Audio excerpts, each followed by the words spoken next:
that would have just been ridiculous from a business point of view. They definitely got as much out of him, I think, as they could. But when they changed him, it was the perfect timing because I think he knew it was the right time as well. Yes. So and obviously being that huge baby face only made the turn that much more powerful when it happened. And again, that's something that Vince McMahon, he could have gone to that well, couldn't he? I mean, he could have gone that route with Hogan, but I don't think, I've got to be honest with you, I don't ever imagine that Vince ever could foresee Hogan being a heel. I just don't think that was something that even arisen in his mind creatively. As creative as Vince McMahon is, I just don't ever think Vince ever saw Hogan as a heel.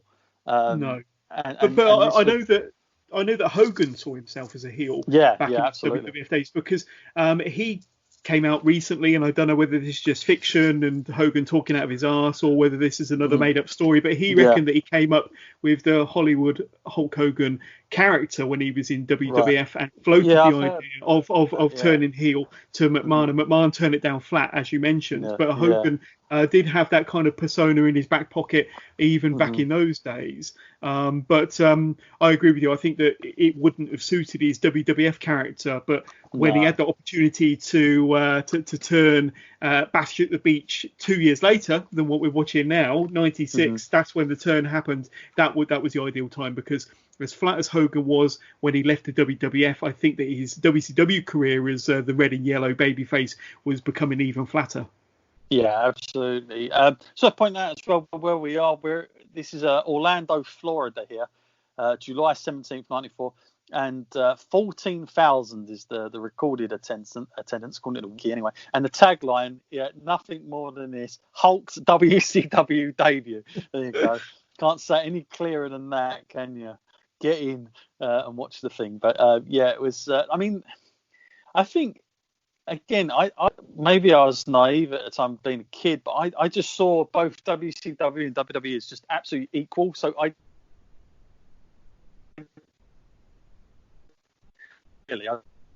new place Hogan would be. I've got to say, this isn't the match if I'm totally honest, but it's probably scrambled in there with all the other ones they had, and they did have a few stinkers, I'll be honest with you, towards the end, especially with the NWO stuff. But here, I will say it's better than what I remember it being. Let's put it that way. I really didn't picture it. It is totally different from the Madison Square Garden style, though.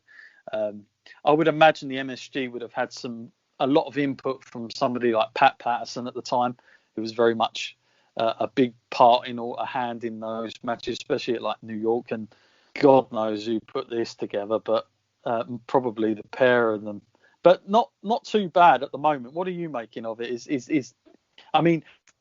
It's difficult to look at it now, isn't it? Because I just feel like the magic isn't there. But in terms of a match, is this what you come to expect? Would this been? I don't suspect, had this have been at WrestleMania, this is what the style match we would have got. I don't know about what you think, but it's interesting, isn't it? I mean, I look at this and I think, well, you got an icon there in Hulk Hogan. You got one of my childhood favourites and long-term favourites in Ric Flair. And I really, really wanted Ric Flair to win this match going into it, because I was such a huge Ric Flair fan. If you'd been watching wrestling for any more than a couple of years, you knew which way this was going to go, to be honest with you. But they are putting on a much slower match than we saw from the previous watch along, and I actually found the MSG watch along much more enjoyable because of the pace and because the fans were kind of jumping up and down and really into the action. Here, you can see the fans are kind of much more placid. They're sat down. The atmosphere isn't there. The pace of the match is much slower as well. So if they were to do anything differently, they probably should have picked it up. And maybe they were thinking, well, it's going to be a long match, because it is quite a long match. And we've got we've got the second chapter and then the third chapter going into the finish, and that's where we kind of pick it up. And maybe that's what they're thinking, is start it off slow. All classic matches start off slow and then pick up the pace. I don't think Hogan should ever be in a match any longer than 15 minutes. And this match goes about 25, 26 minutes. Yeah, and I think that's possibly the downfall, long. to be honest with you. Yeah, I think that's possibly where the downfall is too long. These, sorry to cut in there, but these camera angles they do, the ones where they're looking at the audience and then panning into the ring. It's almost like the director, the producer sitting there in the back is like thinking the same thing you're just saying there, and he's like, yeah, get it onto the fans. Like this stuff isn't enough action that's going on. Let's just pan over to the audience. They've done that about 3 or 4 times in this match. I'll always say one of the best things about WWF is the way they shoot their matches half the time, and that is a lot down to Kevin Dunn. He is such a massive part into the way, the look and feel of it.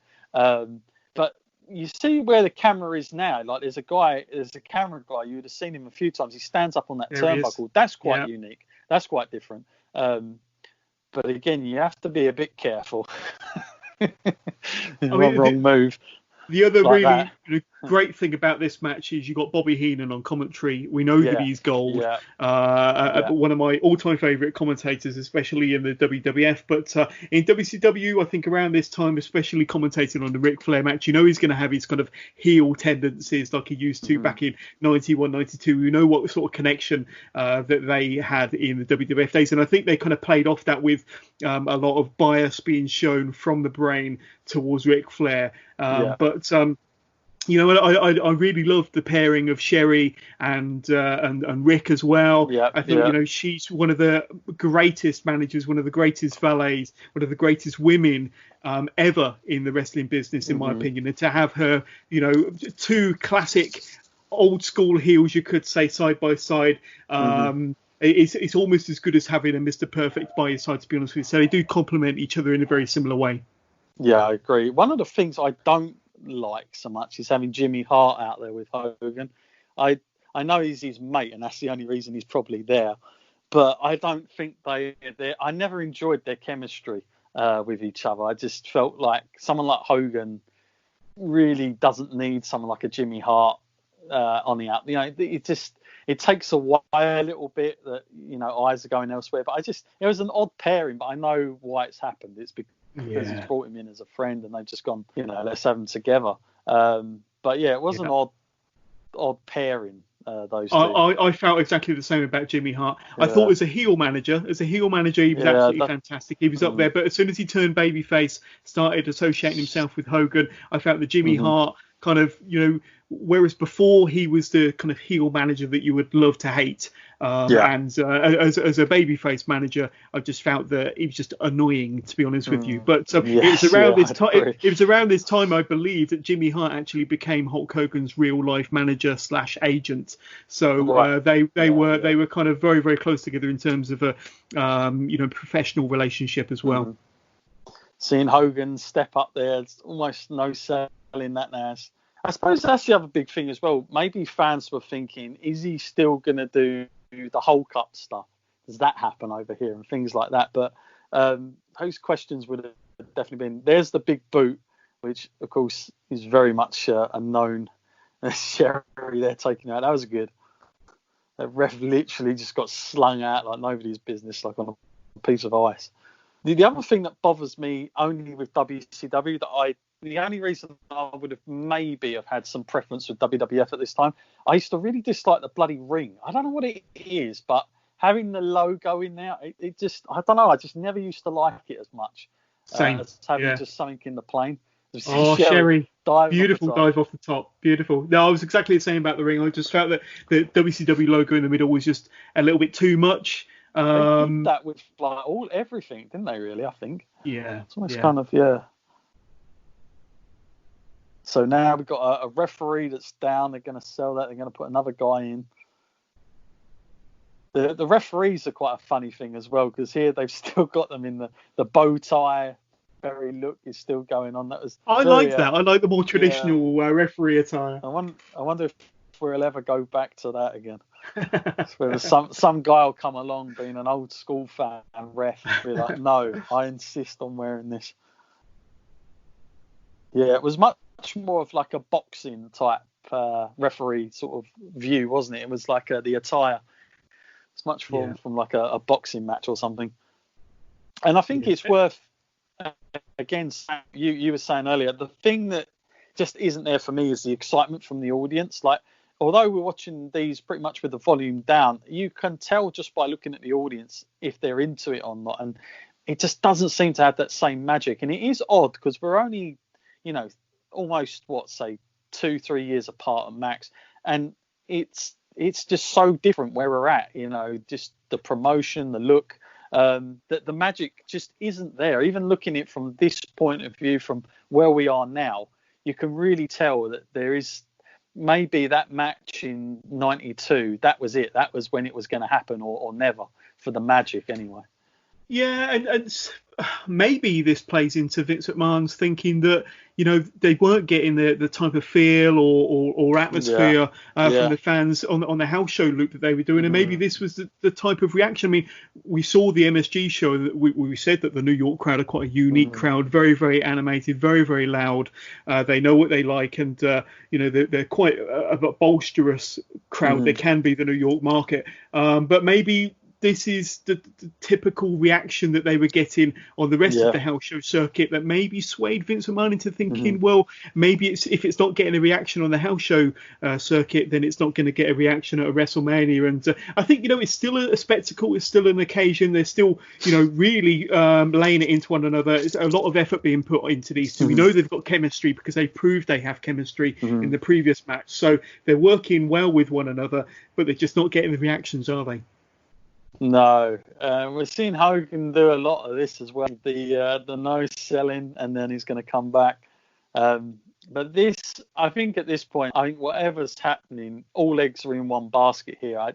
Even though Flair's putting a lot of effort into this, no doubt about it. I think that the way this has been thought out, this is going to be very much for Hogan to go over here and make sure he gets established as the new face, if you will. See Sherry now going to the top again.